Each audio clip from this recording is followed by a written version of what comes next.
Resistance ব্রেকআউটে trade করেছো, সেটা fail হয়ে গেছে। সাপোর্টে ট্রেড নিয়েছো, ওটাও ফেল হয়ে গেছে।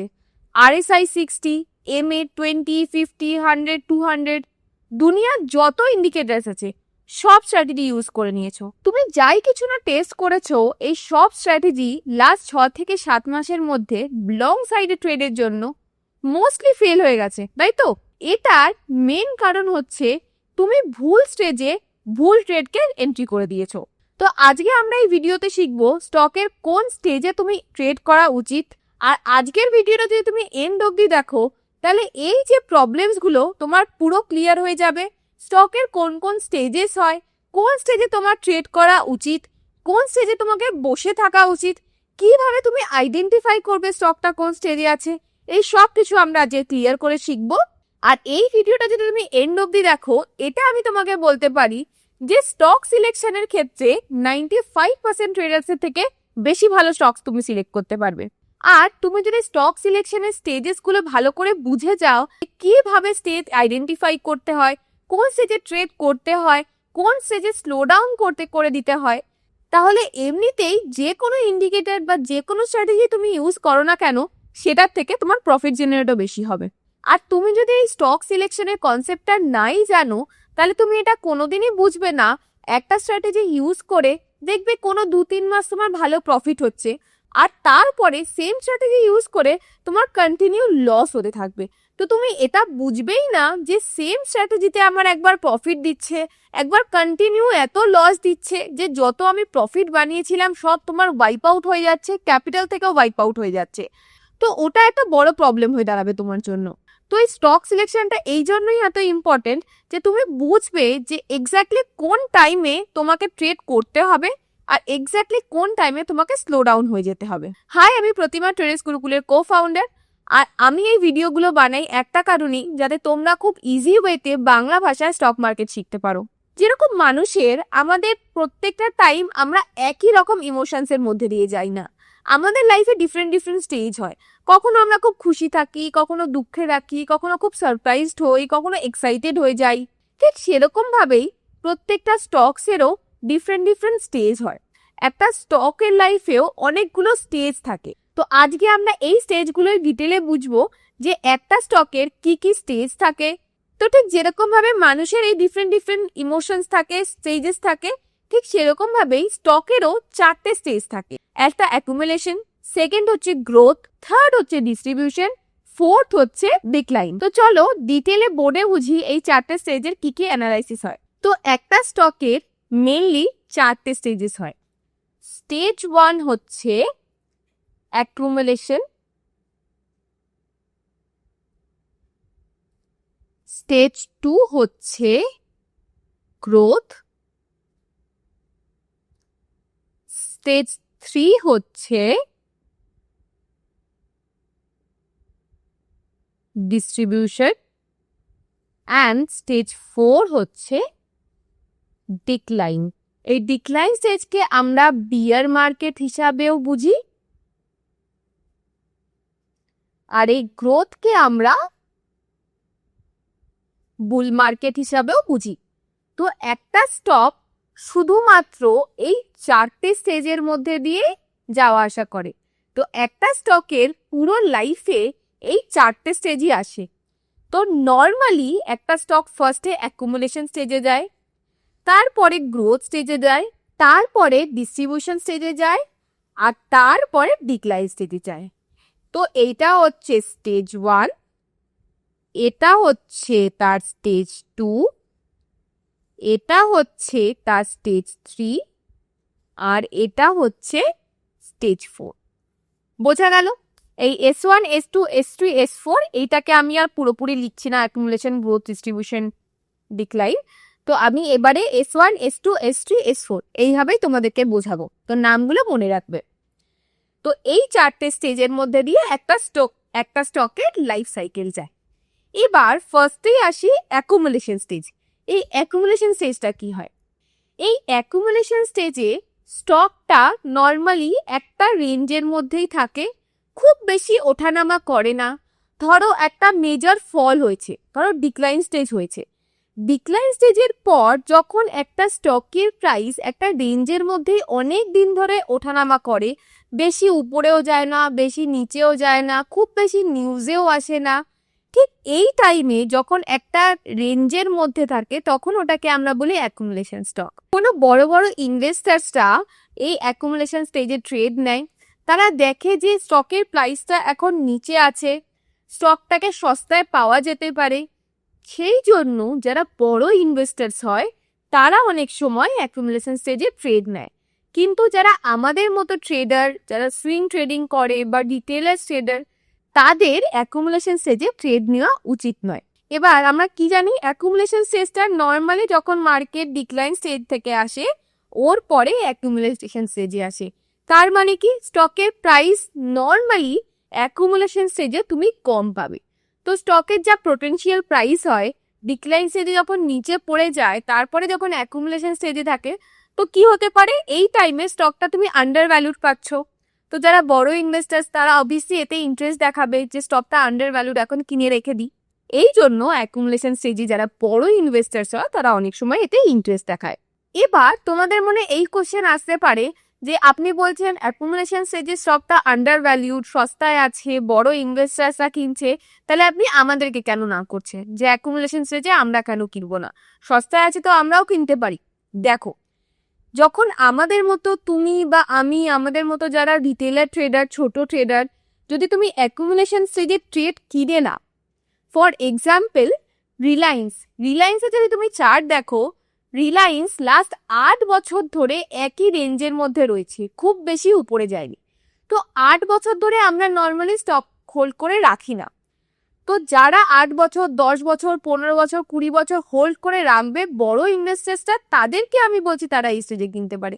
কিন্তু আমাদের মতো লোকরা আমরা 8 বছরের পেশেন্স দেখাবোই না। যদি 8 বছর ধরে তুমি কোনো একটা স্টকে টাকা রেখে দাও আর সেটা সেরকম গ্রো দিচ্ছে না, গ্রো করছে না, কখনো নিচে যাচ্ছে, কখনো ব্রেক ইভেনে যাচ্ছে, হালকা উপরে যাচ্ছে, বা নিচে স্টপ লসও হয়ে যেতে পারে, তোমার কি ভালো লাগবে? আই হোপ ভালো লাগবে না। তো এই জন্য অ্যাকুমুলেশন স্টেজে যারা নর্মাল ট্রেডার্স তাদেরকে আমরা বলি লং সাইডে ট্রেড যেও না, তোমরা ওয়েট করো। এবার অ্যাকুমুলেশন স্টেজের পরে কি আছে, স্টেজ 2, যেটা হচ্ছে গ্রোথ ফেজ। এবার কি হয়, সাপোজ একটা স্টক এই রেঞ্জে রয়েছে, ঠিক আছে, এটা হচ্ছে তার অ্যাকুমুলেশন স্টেজ।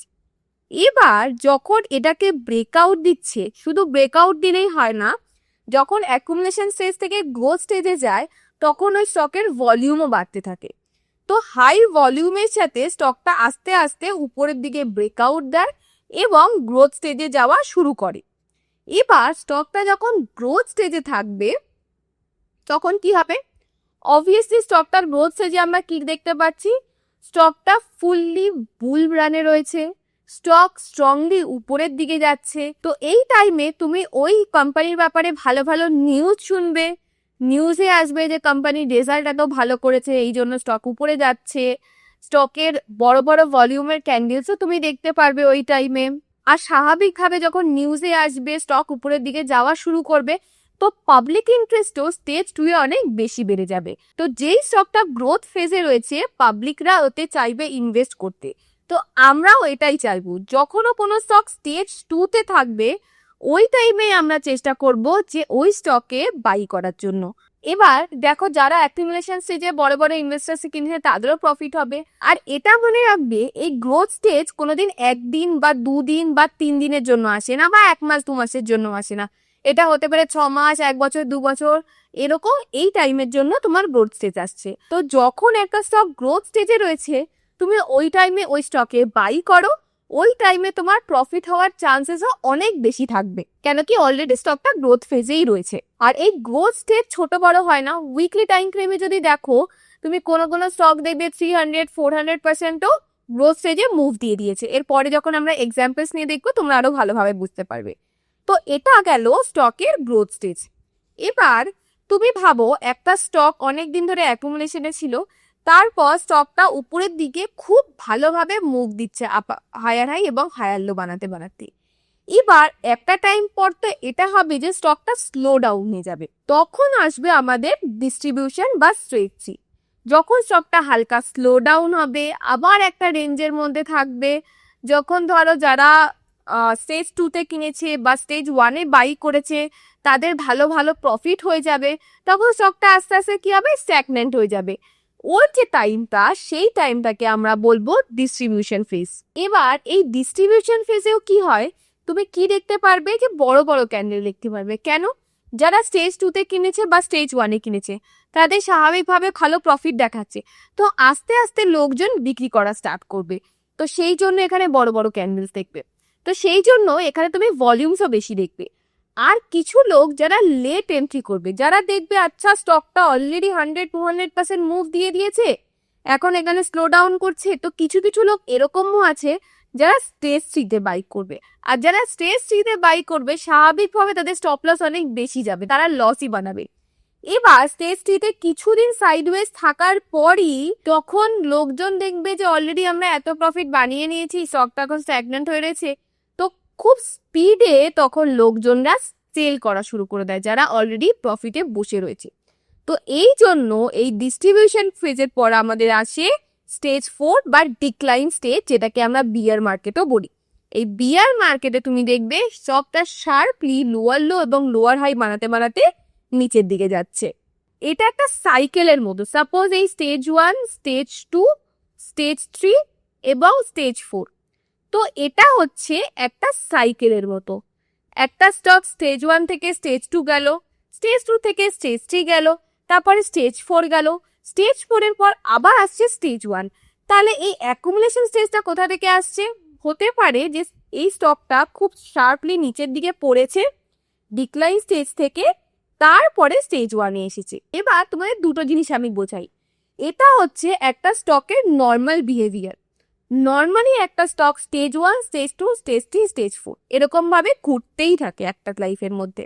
কিন্তু এর মানে এটাই না যে সব সময় এইভাবেই চলবে। এরকম হতেই পারে কিছু কিছু স্টকের ক্ষেত্রে, যা স্টেজ 1 অ্যাকুমুলেশনের পর তার ডিক্লাইন স্টেজ চলে এলো। বা এরকমও হতে পারে যে স্টকটা ডিরেক্ট S2 থেকে S4, S2 মানে হচ্ছে তোমার গ্রোথ ফেজ থেকে ডিক্লাইন ফেজ। আমি কিছু এক্সাম্পল দিয়ে তোমাদেরকে দেখাই, তো তোমাদের বুঝতে সুবিধা হবে। ধরো কোনো একটা স্টক এরকম অ্যাকুমুলেশন স্টেজে রয়েছে, ঠিক আছে। এবার স্টকটা উপরের দিকে ব্রেকআউট দিল, ব্রেকআউট দিয়ে গ্রোথ স্টেজে যাওয়া স্টার্ট করলো। তো এটা হচ্ছে স্টেজ 2, এটা হচ্ছে তার স্টেজ 1। এবার হতেই পারে যখন স্টকটা অনেক বেশি ওভার প্রাইস হয়ে গেছে, হতেই পারে এই কোম্পানির কোনো বাজে নিউজ এলো, বা তো স্টকটা বা যারা ইনভেস্টার্স বা ট্রেডার্সরা রয়েছে তারা অলরেডি অনেক প্রফিট বানিয়ে নিয়েছে, তো তারা খুব স্পিডে সেল করা শুরু করে দিল।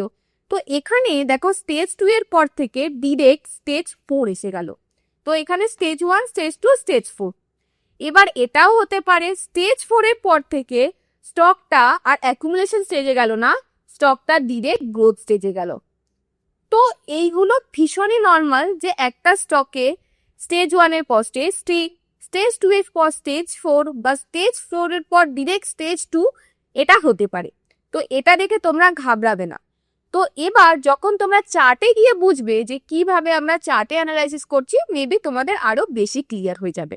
তো এবারে আই থিঙ্ক স্টকের 4টে স্টেজ কি কি হয় আর কি কি তার অ্যাডভান্টেজ আছে সেটা তোমরা বুঝে গেছো। এবার যখন তুমি বুঝে যাবে যে কিভাবে একটা স্টকের স্টেজ অ্যানালাইসিস করে কিভাবে তুমি স্টেজ অ্যানালাইসিস করবে, তারপরে কোশ্চেন তোমার কি হবে যে তাহলে তুমি কোন স্টেজে ট্রেড করবে। তো প্রথমেই আমি বলে দিয়েছিলাম অ্যাকুমুলেশন স্টেজ আমাদের জন্য না। কেন? অ্যাকুমুলেশন স্টেজ এরকম না যে একটা স্টক 1 বছর 2 বছর থাকবে, হতে পারে 8 বছর 10 বছর ধরে অ্যাকুমুলেশন স্টেজে রয়েছে।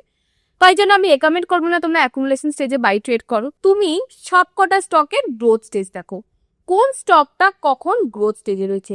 যেই স্টকটা গ্রোথ স্টেজে আছে সেই স্টকে তুমি এন্ট্রি করো, কিছুদিনের মধ্যে তোমার প্রফিটও হয়ে যাবে, তুমি প্রফিট বুক করো, স্টক থেকে বেরিয়ে যাও। সেম ভাবে তোমার কাছে যদি 10টা স্টকের লিস্ট থাকে, তুমি 10টা স্টকের মধ্যে, তো সেম ভাবে তোমার কাছে যদি 10টা স্টকের লিস্ট থাকে, তুমি 10টা স্টকের স্টেজ অ্যানালাইসিস করো। এর মধ্যে যদি 4টে স্টক তোমার গ্রোথ স্টেজে থাকে, এবার এই 4টে স্টকের মধ্যে তুমি ট্রেড নাও। এমন না তুমি 10টা স্টকেই ট্রেড নেবে। এই ছোট ছোট চেঞ্জেসগুলো যখন তুমি পড়বে, তুমি বুঝতে পারবে সেম স্ট্র্যাটেজি ইউজ করে কিভাবে তোমার প্রফিট বেশি হচ্ছে, কিভাবে তোমার অ্যাকুরেসি বেশি বেশি হচ্ছে। হতেই পারে অ্যাজ পার স্ট্র্যাটেজি তোমার কাছে 10টা বা 15টা স্টক এসেছে, ঠিক আছে, তুমি কোনো স্ক্যানার রান করেছো, ওতে 15খানা স্টক আছে। তো তোমার ফার্স্ট কাজ কি হবে? 15খানা স্টকের মধ্যে তুমি দেখবে 15টা স্টকের মধ্যে 15টা স্টক কোনটা কোনটা গ্রোথ স্টেজে রয়েছে। গ্রোথ স্টেজে যেগুলো থাকে, তুমি যদি লং সাইডে ট্রেড করো, তুমি শুধুমাত্র গ্রোথ স্টেজে ট্রেড স্টকগুলো সেগুলোতে তুমি ট্রেড নেবে, তারপর তুমি বুঝবে। আর বাকি ডিস্ট্রিবিউশন এবং ডিক্লাইন স্টেজ, এই স্টেজে তো কোনো কোশ্চেনই আসছে না তোমার ট্রেড করার। তো চলো আমরা রিয়েল লাইফ কিছু এক্সাম্পলস নিয়ে বুঝে নিই কিভাবে তোমরা স্টক অ্যানালাইসিস করবে। তো দেখো স্ক্রিনে নিশ্চয়ই আপার ইন্ডাস্ট্রিজের এই লাইন চার্টটা তোমরা দেখতে পাচ্ছ। আমি লাইন চার্ট ইউজ করেছি যাতে তোমাদের বুঝতে বেশি ভালোভাবে সুবিধা হয় যে স্টকটা এখন কোন ফেজে রয়েছে। তো দেখো এই যে টাইমটা যেখানে আমি অ্যাকুমুলেশন এখানে মার্ক করেছি, দেখো আমরা কি বলেছিলাম, অ্যাকুমুলেশনে মেনলি যে স্টকটা একটা রেঞ্জের মধ্যে রাখে, এই টাইমে স্টকের প্রাইস খুব বেশি আপ ডাউন হয় না। তো এইটা হচ্ছে স্টকের অ্যাকুমুলেশন ফেজ। এবার দেখো অ্যাকুমুলেশন স্টেজের পরে স্টকটা হায়ার হাই এবং হায়ার লো বানাতে বানাতে আপার ইন্ডাস্ট্রিজ কি হবে, উপরের দিকে যাচ্ছে। দেখো কত ভালোভাবে মুভ দিয়ে উপরের দিকে যাচ্ছে। তো এটা দেখে আমরা কি বুঝতে পারছি, এটা হচ্ছে এর গ্রোথ স্টেজ। গ্রোথ স্টেজের পরে দেখো এইখানটা স্টকটা কিছু টাইমের জন্য মোটামুটি সাইডওয়েজ ছিল আর উপরের দিকে যেতে পারছিল না। তো এইটাকে আমরা কি বলি, এটাকে আমরা বলি ডিস্ট্রিবিউশন ফেজ। আর যখন ডিস্ট্রিবিউশন ফেজ হয়ে গেছে, তারপর দেখো লোয়ার লো এবং লোয়ার হাই বানাতে বানাতে শার্প নিচের দিকে স্টকটা নিচের দিকে আসছে, যেটাকে আমরা বিয়ার মার্কেটও বলে রাখি। তো ডিস্ট্রিবিউশনের পর কি দেখতে পাচ্ছি, আমরা ডিক্লাইন ফেজ দেখতে পাচ্ছি। তো নিশ্চয়ই বুঝতে পারছো আপার ইন্ডাস্ট্রিজে 4টে স্টেজ বোঝা যাচ্ছে। তো আমরা কি বলেছিলাম যে অ্যাকুমুলেশন স্টেজে যদি কোনো ইনভেস্টার্সরা থাকে তারা ইনভেস্ট করে রেখে দিতে পারে। এই ফেজে শুধুমাত্র ইনভেস্টার্সরাই ইনভেস্ট করে। তো যদি তুমি সুইং ট্রেড করো, লং সাইডে ট্রেড নিতে চাও, তো সবসময় তুমি আগে অ্যানালাইসিস করবে যে এই স্টকটা কোন স্টেজে রয়েছে। যদি স্টকটা গ্রোথ স্টেজে থাকে তাহলেই আমরা ট্রেড করব। যদি স্টকটা গ্রোথ স্টেজ থেকে বেরিয়ে যায়, যদি ডিস্ট্রিবিউশন স্টেজে থাকে, তখনও আমরা ট্রেড করব না। কেন এরকম হতে পারে ডিস্ট্রিবিউশন স্টেজে তুমি ট্রেড নিয়েছো লং সাইডে, ট্রেড নেওয়ার পর স্টকটা কন্টিনিউ নিচের দিকে ডিক্লাইন স্টেজে চলে যাবে। কোনো ট্রেড করার আগে আমরা দেখব স্টকের স্টেজ অ্যানালাইসিস করব কারেন্টলি স্টকটা এখন কোন স্টেজে রয়েছে। যদি স্টকটা অ্যাকুমুলেশন আসে, তুমি সুইং ট্রেডিং করতে চাও, তো কোনো লং সাইডে ট্রেড নেবে না। যদি স্টকটা গ্রোথ স্টেজে থাকে তাহলেই তুমি লং সাইডে ট্রেড প্ল্যান করতে পারো। আর যদি ডিস্ট্রিবিউশন বা ডিক্লাইন স্টেজে থাকে তাহলে তো কোনো প্রশ্নই আসে না লং সাইডে ট্রেড করার ওই স্টকে। তো চলো এবার ডিফারেন্ট কিছু স্টকস দেখে নিই কিভাবে তোমরা সেই স্টকসের স্টেজ অ্যানালাইসিস করবে। তো প্রথমেই দেখো স্টেরলাইট টেকনোলজিস এর একটা চার্ট আমরা খুলে নিয়েছি। এখানে আমি স্টেজ 1, স্টেজ 2, স্টেজ 3, স্টেজ 4 লিখেছি। এই S1 যেটা, S1 হচ্ছে আমাদের অ্যাকুমুলেশন স্টেজ, S2 হচ্ছে আমাদের গ্রোথ স্টেজ, S3 দিয়ে আমি ডিনোট করেছি ডিস্ট্রিবিউশন স্টেজ, অ্যান্ড S4 হচ্ছে আমার ডিক্লাইন স্টেজ। তো দেখো এইখানে আমরা কি দেখতে পাচ্ছি, এই যে এই জায়গাটা দেখো স্টকটা কতদিন ধরে একটাই রেঞ্জ বাউন্ডের মধ্যে রয়েছে, স্টকটা খুব বেশি উপর নিচ করছে না। তো এটা দেখে তুমি কি বুঝছো, তো এটা দেখে নিশ্চয়ই বুঝছো যে এটা এই স্টকের অ্যাকুমুলেশন স্টেজ। এবার যখনই দেখো এখান থেকে ব্রেকআউট দিয়ে হায়ার হাই এবং হায়ার লো বানাতে বানাতে স্টকটা কন্টিনিউ উপরের দিকে যাচ্ছে, তো তখন এটা কি, তখন এটা হচ্ছে এর গ্রোথ স্টেজ। গ্রোথ স্টেজে দেখো স্টকটা 299% মানে নিয়ার অ্যাবাউট 300% আপওয়ার্ডে মুভ দিয়ে দিয়েছে। তারপরে দেখো অনেক দিন ধরে স্টকটা এই রেঞ্জের মধ্যে ঘোরাফেরা করছে। এর মানে কি, অলরেডি স্টকটা অনেক বেশি মুভ দিয়ে দিয়েছে।